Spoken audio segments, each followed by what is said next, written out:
How we going, guys? I'm back. Still talking about Gunbower. Now, sorry, I have to turn myself around a bit. I might get my jumper off, actually. I might do that after the next video. Excuse me. How we going? Now, I took my jumper off and had to hock up something else. So, yeah, now I'm back on. Now we're back and now we're cruising. Now, I sat there and had this other guy come through the following weekend. And I sat there and he rocked up and came through. I said, you're more than welcome to stay if you want. All that sort of stuff. But he kept going. Went around the campsite next to me. Same campsite as the girls. I'm trying to take the sunglasses off because I can't see the screen properly. I don't need them at the moment. Let the sun behind me. I'm not that cool that I have to wear shades all the day. Practically. Now, I sat there. Now I've got a jet ski out the front here, as you've probably seen in the videos. I'm going to number these videos in order too. Now I sat there and he drove through, kept going. Then the next day, or later on that day, I can't remember, doesn't matter. Actually, it is a bit bright. It is a bit bright. Let's get these back on. Should be right. I don't need to see the screen too much. I just had a fish jump right next to my boat.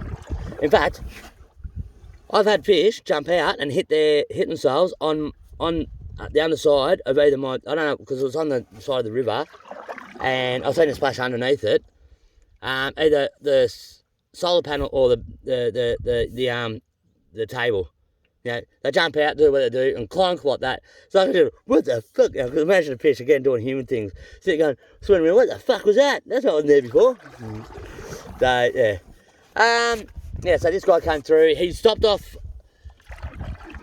in his boat, him and his missus, stopped off in their boat to have a chat, you know, after they set up their camp and all. Now, I don't know if it was the next day or... It was either that day or the next day. I know it wasn't after that. I know it was pretty quick after they got there. Now, I told him I was going to be there for the whole winter, and he kept bringing up, oh, he said it about 3 or 4 times. You know, oh, the locals aren't going to like that. Now, he sort of... Because he hinted at that, you know, he comes up here for Easter, which... Like I said, I'm a little bit confused about what now. So I've been on the river for 5 weeks, I think. 4 weeks, 5 weeks of actually paddling down the river quickly, trying to get down to the end. So that's how long I left. And that's how, obviously, because that was about very early, very, very, very early. Late January it would have been. Late January, I think. Now I sat there and told him I was going to be there for the whole winter. He goes, oh, locals aren't going to like that. And then he started bringing up about how he... doing Easter. He comes up here for Easter. And I said, mate, if I'm here, I said, because at that stage I had no intention of leaving. I said, I'm 90% sure I'll be here. If I'm here, just drive straight here. If I'm here, you can stay here. I've had groups in other places, I'm not worried. Right? If you want to come here, just come straight here. Don't even look for another spot. If you want to look for another spot for your own privacy, that's fair enough, but I'll be here. All right? Now, I'm not going to be now. If it was this weekend or last weekend, I wasn't. Unfortunately, but circumstances changed. Now, I didn't see him for the whole weekend. He waved a couple of times and all that sort of stuff, so there's not much to talk about him, but he did drop some fresh water off. Now, I had a funny feeling he might have been the one that dobbed me into Parks Victoria. But when he left, his campsite was before mine. So he had to turn left out of his campsite and go towards the main road, where I'm on the right-hand side, right? Just the way the tracks worked. So he had to turn right. He had to turn right, come down and see me, and he pulled up specifically for the water. He wanted to know if I needed fresh water. Right? Yep, I did. So I took it off him. So he did that. His missus gave me a few pieces of fruit. I initially said no. They said, no, we're actually going to chuck them out. They're starting to get a little bit open. Right, you might be able to get stuff out of it. Right? We don't want to seem like, and she said, we don't want to seem like we're giving you rubbish, but there is good fruit in there. Right? I said, yeah, no worries, I'll have a look. I wouldn't waste it anyway. Even if I was at home, I wouldn't waste it like that. Let alone being a little bit more, a little bit more needy for food. I didn't say anything to him about my traps because of the way he said, like this about being there for the whole time. So, yeah, I don't know. I don't think it was him. I've got to admit, I don't think it was him. He was from Bendigo. I used to live in Bendigo, lived in Bendigo for a long time. I don't think it was him. And he had a mate rock up who was from Eaglehawk in Bendigo as well. They're both from both from Bendigo. He had a mate rock up. He dropped his mate had to drop the boat off at my campsite into the water because he couldn't use the bank. The other guy had a smaller boat. He could just sort of push it down the bank. This guy couldn't. It was a little bit too much bigger. A little bit too big. A little bit too big for it. The motor, mainly, I think. So he used my spot to reverse in, and then took off to his campsite. Now, they both sat there and dropped off some water for me, so I ended up getting 45 litres of fresh water. And the wife of the older guy, the first guy that rocked up, he sat there and she sat there and gave me some fruit. I got, some plums, some nectarines and some peaches and stuff like that. And I probably got about 8 pieces of fruit out of it. The rest were overripe. Not to the point of being off, but just very overripe. So I wasn't gonna eat that. I wasn't that desperate. I was never gonna be that desperate. I'd eat off food, or food that looks like it's going close off. So she did that. Now the wife of the other guy sat there and she goes to the car and gets out these donuts. They came up at separate times. They were about like an hour apart or half hour apart or whatever. Left it at different times. But she went to her car and got some donuts out. Some ice donuts, right? And they're like the big ones, the normal size ones, the big ones, not the tiny ones. And she goes, you want those? And the kids are going, oh man, they're your donuts. Like this. And I said at the same time, no, you got kids, man. They can have them. And she, nope, they've had enough. They're yours if you want them. Right, they're not eating them. So you might as well have them. Like that. They've had enough junk food for the weekend. I was going, oh, okay, no worries, mum. No worries, mum. So I sat there and took it off her. It was 4 donuts, 2 pink ones and 2 brown ones, and I ate them all in one hit. I did not leave them. I just sat there and went, oh, I had a bit of a guts ache. Now so much sugar in one hit. I would imagine, because they're quite, and they were starting to melt in the sun, that's why. And I had nowhere to keep icing. I've stored meat overnight in my thing. I've stored stuff like that, but meat's a little bit different, but that's to live on. This was just I just ate it. I wasn't going to sit down and let the thing go. And plus, it was donuts. I hadn't had it for ages, so I just hoed into them. I sound like I'm making excuses. I sound like I'm sitting there trying to make excuses. But anyway, so they left. They gave me the fruit. They got the other people gave me the donuts, 4 donuts, and more water. I topped up the water with him, and it was them gone. And that is the last group that came through. That's the last group. I never saw anyone again at the campsite, not at my campsite, and not at the campsite that was just around the corner where these people were staying.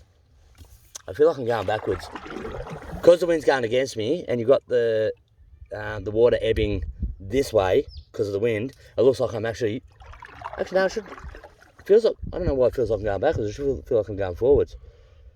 Now it feels like I'm going forwards, but it felt like I was going backwards before.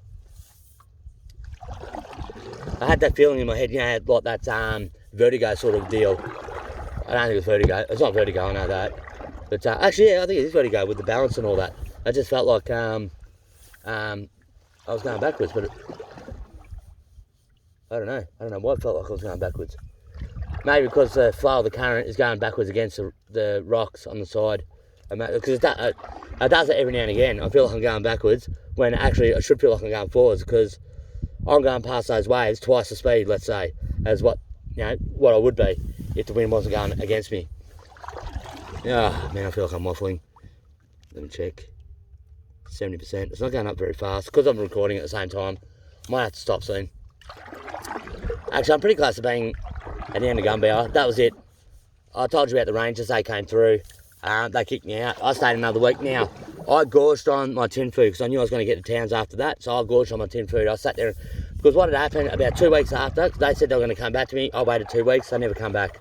Right. So in that 2 weeks, I was only catching fish, and I started getting really crook in the guts.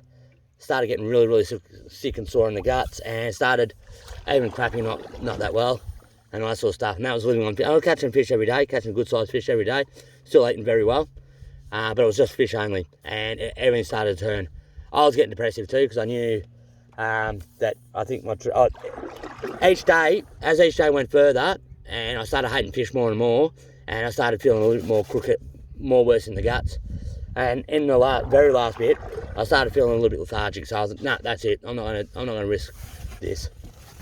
Risking my life for the next 30 years or 40 years of just for 12 months. I'll go back and do it again properly. So I can come back and do it again properly. So that's the deal with that. I sat there and just started deciding I had to leave. So a couple of days beforehand, I sat down and started getting stuck into my tin food. Started getting stuck into, what are we at? 10 minutes. I started getting stuck into my tin food and started to really eat a fair bit, right, just to get back up running. I could feel the difference the next day, not straight away, but the next day I could feel the difference. I could feel myself feeling a lot better, right? So I knew that was going to be an issue, so I couldn't stay there. I couldn't stay at, oh, another bird. Hopefully I got that in the camera. There's another bird that just went into water. I don't think I got anything though. I went for something, but I don't think I got it. I can't see anything in there. I love seeing that. That's one of my favourite things. I think I might be getting really close to town. 250, I think I got about one kilometre. So that's still going to take me 20 minutes, roughly. So I have this video finished. Now, so like I said, I got a guts full of food into me. I had down like 4 tins in one day. Like, you know, just not all at once, but I ate 8 or 10. Waited a couple of hours, 8 or 10, waited a couple of hours. That was on the last day of being there. Started packing up slowly again like I did at Echuca. I sat there. Oh, actually, what is this? There's a lot of people here. It looks like a caravan. It looks like a tuck shop. Just give me 2 seconds.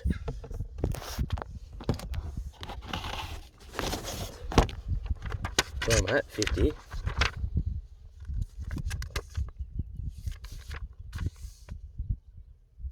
Yeah, I'm on the right on the outskirts of town. So I'm going to have a boat ramp come up soon, and I'm going to pull out there. Looks like a big campsite. There's quite a few people here. Alright, and someone else has rocked up. Looks like a tuck shop, like Canoe type sort of deal. There, on wheels. I don't know, whatever. Doesn't matter. Now, I can't see my screen very well, so I can't see what I'm seeing. Looks like I've moved around a bit. Now, and my phone is starting to overheat. So I'm probably going to have to put it in the shade. Alright, let's see how I go. Alright, so Gunbower, that's what I did. I had quite a few tins of food, and then I started eating like 2 or 3 tins of food a day. That's what I started doing to try and sort of just get through this trip. And to sort of get get nourishment back up, really. I know it sounds like a bit of a dramatisation, but that's exactly how it felt. I don't know what that joint is. If it's beer, I'm not stopping there. Oh, no, I won't stop there anyway. I'm going to town. It's like a shed. I don't think it is a drivable one. Oh, there's something next to it that's drivable. Just people watching. It looks like a bit. I think it's just somebody's campsite that they use for whatever they're doing. They've got a drivable trailer. Looks like a fridge. And that might be the group that's got the jet ski. Fucking jet skis, I fucking hate them, I really do. And it's a long way away from me on the river, so it's not too bad. But as long as you don't doing shit close to me. Anyway, so I left Gunbower. That's Gunbower done. Yeah, he's doing shit. He's quite a long way away, but they see a fucking canoe. Sure, they can sit there and just wait till they get past me and then start doing this stuff.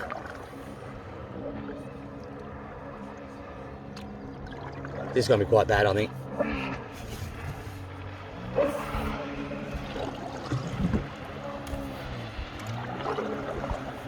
Fucking idiot. This got. Hopefully it's far enough away, it's not going to worry me too much. But this sort of shit will start rocking. He's got the fucking whole river. He's got the whole fucking river, and he does it right next to a canoe.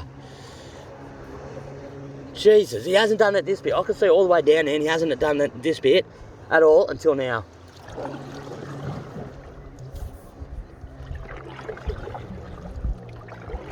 Fucking hell. I'm not feeling it, so it shouldn't be too bad. It might be alright, actually. I might be cracking the shit over nothing, but yeah, he's had the whole river. He's got the whole river.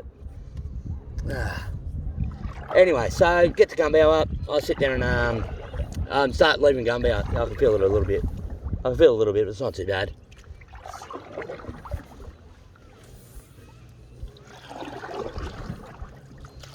I can feel a little bit, but it's nothing at all. Not even. It's rocking me, but yeah, it's nothing. It's all good. Oh, now I can feel it a bit more. No, now it's hitting me.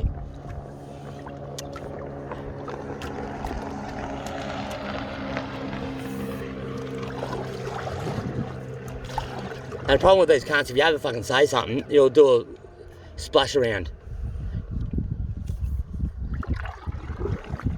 Yeah, and this is, they don't fucking care. He's got the whole fucking river and he does it right next to a canoe. I cannot believe it.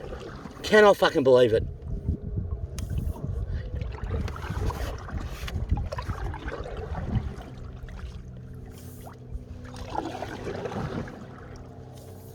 Just makes it tougher for me to try and paddle through it too.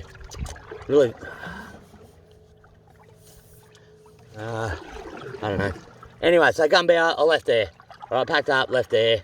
I'll go through a video of, because people probably aren't going to watch this, me watching this part of it. So I'm going to do a video that'll explain things I did in Gunbower, right? I'll do that as a quick video. This is just going through all the groups and that. I won't go through the groups again, all the groups I've had and people I've met, because I want to remember some of these guys. Some of these guys helped me out, even though I didn't really need it. They helped me out. They thought they would help me out. I just want to remember this sort of stuff. So that's why it's taken a really long time. I'm going to have to, I'll keep recording this. I'll unplug it. I'll finish this off. There's not really much to go through. I'll talk up until I met up with Daniel. Now, and there's not much really. There's not much to add to the next little bit. I reckon I've only got about half hour left. But I don't want to be videotaping because, actually I'll stop it here. I left Gunbower, that's it. Alright, this will be a short video. I've got to recharge my phone when I get to Swan Reach.